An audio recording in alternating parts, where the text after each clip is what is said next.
And a flatter part of the course, so there's not a big elevation changes here, which we like.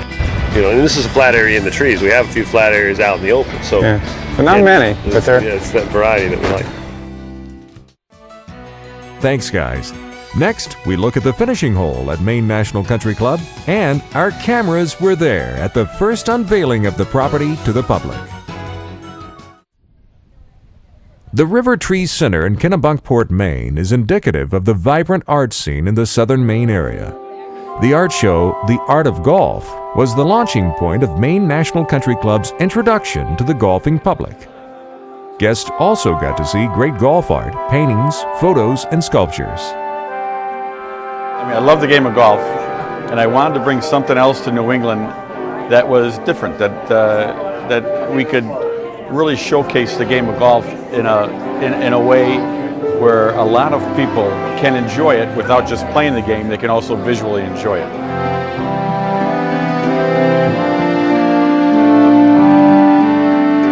Well, St. Andrews, this scene to me has always been very hard to photograph because of the way the light, the sun sets directly down it and rises directly behind it. So it's very hard to get across contour lighting. So I figured the later in the year, the more I was going to get. So one time I was over there in later October, and I made a point to go and get this lighting. So it wasn't so stark and you could see the contours. Golf Links to the Past. We are a company that's been in business since 1995.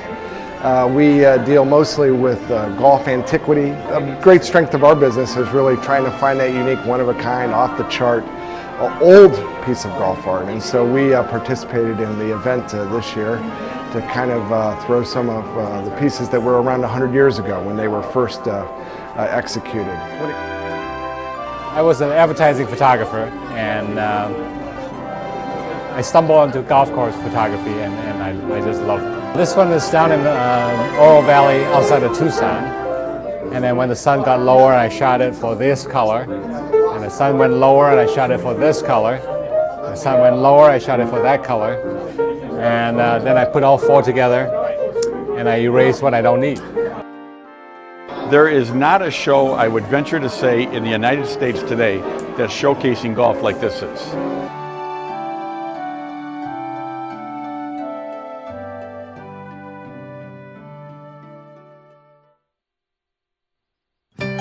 The 18th, the hole where most matches are won or lost.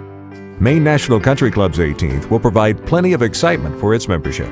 Brad Faxon and Brad Booth return now to describe their design of the 18th hole. This is the 18th tee, and this hole has been stumped and grubbed. In other words, we pulled the stumps out and it's been cleared. Obviously, we leave some trees around here and there that we may leave, and most likely will leave. But it's also grown up with brush, so it's in a very rough state. So you really don't see the entire terrain. So this is kind of the early stages of what a corridor looks like. You know, as you're going along here, you can see we have an excavator down there picking up some stumps to be ground. But the one thing I wanted to point out is that what we like to do is we like to connect the golf. And what that means is that visually you're standing on this tee and you can see this hole and the pivot and it goes left, but you can also see off in the distance.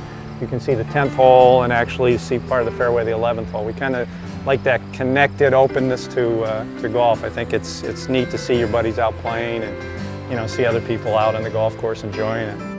Well, you know, this is a great finishing hole. You know, we're playing a long dog leg left. It's downhill, so that takes a little bit of the distance off of it, and then it curves back to the left. So you know, your choice would probably be to hit a draw. The terrain slopes left to right, so if you're hitting a big cut shot, it's going to kick further away. So if an ideal shot would be a nice draw. The prevailing wind's going to help the ball do that, isn't it? You know, it's going to go right to left, and then you're going to have a beautiful downhill shot towards the clubhouse.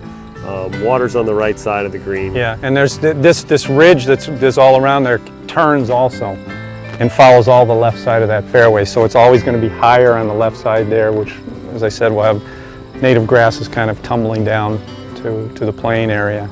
Now we just checking out a point through the fairway. There's a big old hemlock or cedar, whatever you want to call it.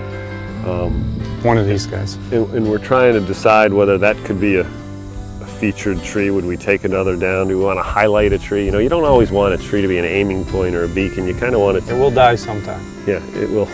So, but if you have a nice looking tree, you might want to make it a feature. Not really of the strategy of the hole, but just of the golf course. Thanks, guys. And thank you for joining us on Golf Destination. You can view golf video clips online 24 hours a day at golfdestination.tv. Thanks again for joining us. I'm Bill Jones.